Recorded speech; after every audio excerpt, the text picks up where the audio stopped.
This is one of the last times former LONMI'N'S CEO Ben Magara will take a walk around Fifi Shaft. The workers here know this too. Many take the opportunity to capture their last memories and say their last goodbyes. This shaft was supposed to be shut in 2013 when Magara was appointed as LONMI'N'S CEO. The veteran mining boss, known for turning tough situations around, managed to restore it to profitability and save thousands of jobs. But there was little he could do to save LONMIN, once one of the world's largest platinum mines. Some say LONMIN'S end was already written in 2012, following the Marikana massacre, the longest and deadliest strike in South Africa. Why then did Magara take the toughest job in the mining industry? And did he think it could be saved? I had always lived a life where I was always given very challenging opportunities, even as a young child. But also when I started working, most of my executives would send me to all the difficult mines to try and turn around. And many times I remember one of my old mentors, his name was Tony Redman. He sent me to a mine called New Denmark Colliery. And he said, you know what, we have been retrenching, and if you go there maybe for about 6 months, we'll see whether you can save it. So just go and be Ben Magara.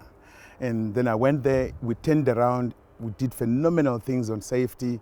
And so I've always really been excited about the next challenge. And LONMIN for me was such an opportunity. And I really believed we can find our way forward. So I worked believing that somewhere in 5 years, maybe in 10 years, we will celebrate success. But of course, in terms of LONMIN'S case, that day never came. In 2013, when you arrived at this mine, at what point did you realize that, in fact, this mine couldn't be saved? In 2013, I was convinced that the first elements, it was the assets are fantastic, the deposits are good, it's a resilient workforce. And the process technology we have, the mining technology we have, I was convinced that the asset as a mining business were great. But I realized that the assets needed to be combined with a human element and make sure that we can actually get our workers to be productive and safely. So I was convinced we would do that. The journey then began by saying, how do we restructure it? How do we turn it around? And how do we get it to profits? And that journey was then marred by many storms, which we weathered. But I'm particularly excited that we could, in the last 2 years, make a profit. So the turnaround succeeded. But the structural challenges of LONMIN still remained. Particularly because it's a mine with almost one product in one volatile location and lacks diversity. And that I noticed, particularly after that 5-month strike.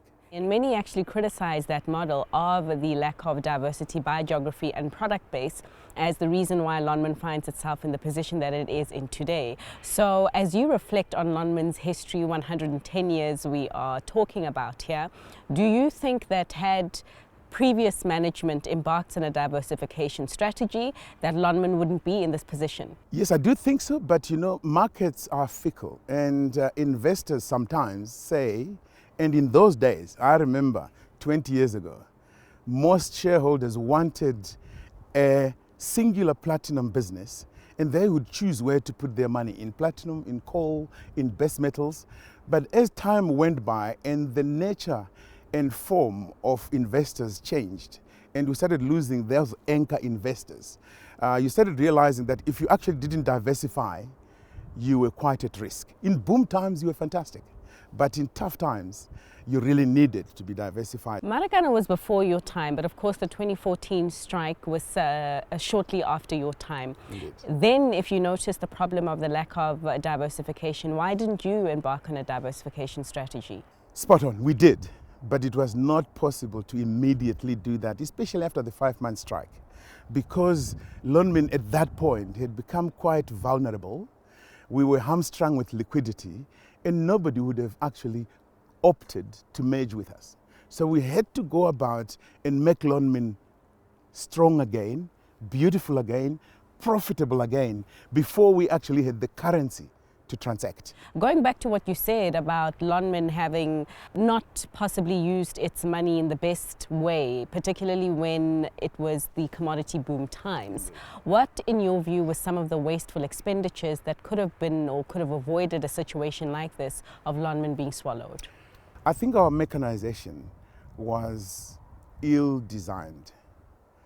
This deposit we mine in this area, in the bushveld in Guineas complex, is narrow, is tabular, and it's hard rock. And you can't easily mechanize that. We do have shafts like Aussie, and Anglo has shafts like Batupele where you can mechanize, but the rest of the deposit actually requires labor intensive. What I actually think was a bigger drain, apart from mechanization, was because the Chinese dragon in the 2007-2008 era, everybody believed that was the law we needed to continue to grow. So they bought farms like Akanani, like Limpopo, in the Limpopo province, believing to bring new mines on board because of this dragon which was wanting all these commodities. But we spent possibly about $800 million acquiring those farms. We still haven't developed them into mines because we have no money. Do you think that the legacy of the Marikana massacre, of being the mine in which 34 workers unfortunately lost their lives and several others were injured, hindered on your ability to tap into the likes of lenders? I think the Marikana tragedy, I've said many times, and everybody comments on it, that it could have happened on any mine in South Africa. It's quite depictive of some of the challenges the mining industry has gone through. But yes, it did happen at Lonmin, and we have to deal with it as Lonmin. And, but from a financial and liquidity perspective, immediately after the tragedy in 2012, August, in September, Lonmin raised $800 million. Immediately after that tragedy, because people still believed that the commodity price were going to improve very soon, and that never came. So that money that was raised was used to help restructuring and go back to conventional mining from mechanization. But the prices continued to come down. And now platinum is sitting somewhere around $800 an ounce. However, we have benefited from the other commodities. So because of the continual deterioration of the PGM pricing environment, actually Lonmin never got the wings to fly again. It is true that Marikana massacre could have happened at any other mine, but it happened at Lonmin's doorstep. For you, what are the lessons learned from that unfortunate and very painful incident in South Africa's history? As the mining industry, I think we abdicated engaging with our employees, and we abdicated that to unions. And also that we're all human beings before we are chief executives, before we are union leaders. And we forget that in the face of adversity when we are negotiating things, that we're all just human beings. But also, we realized the union rivalry that was going on at the same time, and learned that I think the South African Labour Relations Act is a little bit archaic as we see it today. You know, it's majoritarian. It was done at a different type of era in South Africa. It really needs to take a step change. We are very grateful to see the secret ballot come on board, that now employees and unions have to have a secret ballot before they choose to go on strike. Those are some of the lessons that South Africa learned from what happened there.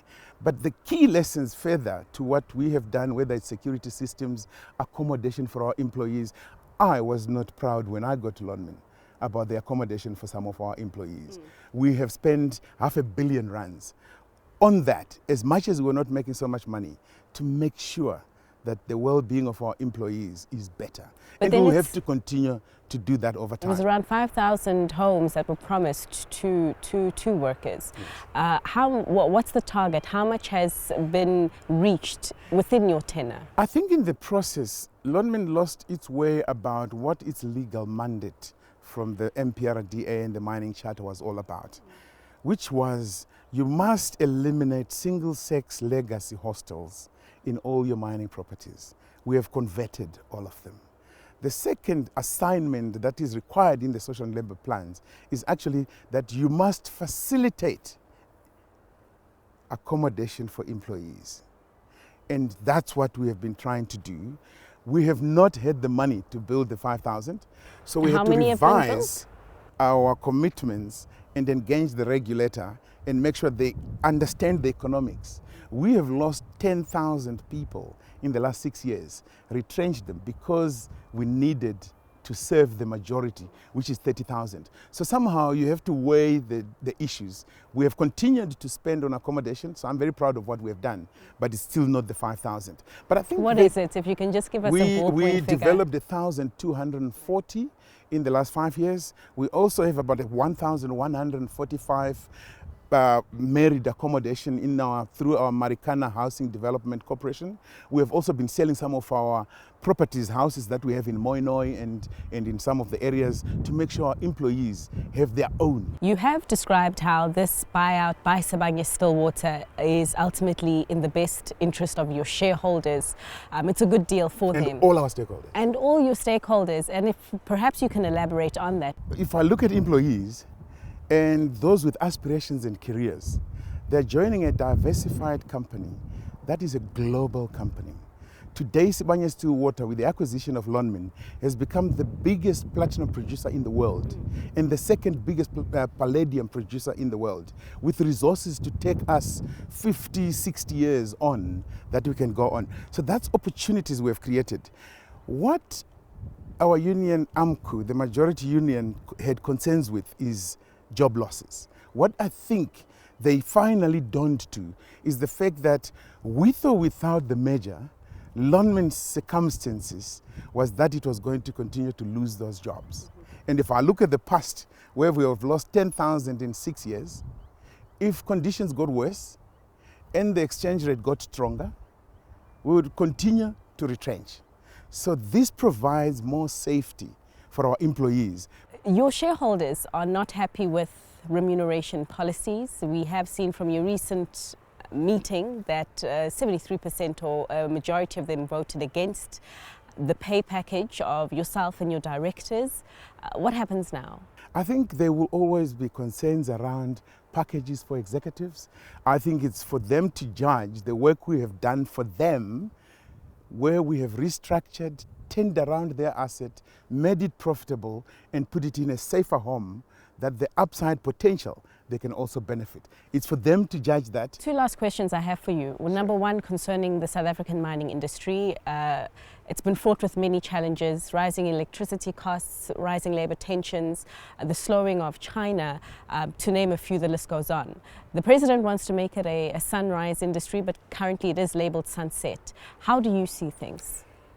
I've been in the mining industry for almost more than 30 years now. I've seen about 5 or 6 economic cycles. There are cycles because they go up and down, and even this will pass again. And miners are so good at maintaining hope that this cycle will pass, and that's what keeps us going. All right. So I'm still very hopeful for this industry. However, I think it's likely that in the next 2-3 decades, there will be less gold mining than we have today because they are too deep. There will be less coal mining unless we are strategic enough for the coal miners and Transnet to go to the Waterberg, where the next coal deposit actually lies. The platinum industry in this particular area of Rustenburg, particularly the western limb, is also getting quite depleted. And what next for Ben Magara? I've enjoyed my life in turning around difficult projects. So I'll possibly be looking for something more difficult than LONMIN, but I've thoroughly enjoyed. We are currently in the process of integrating LONMIN and Sibanye-Stillwater, and I will assist in that process.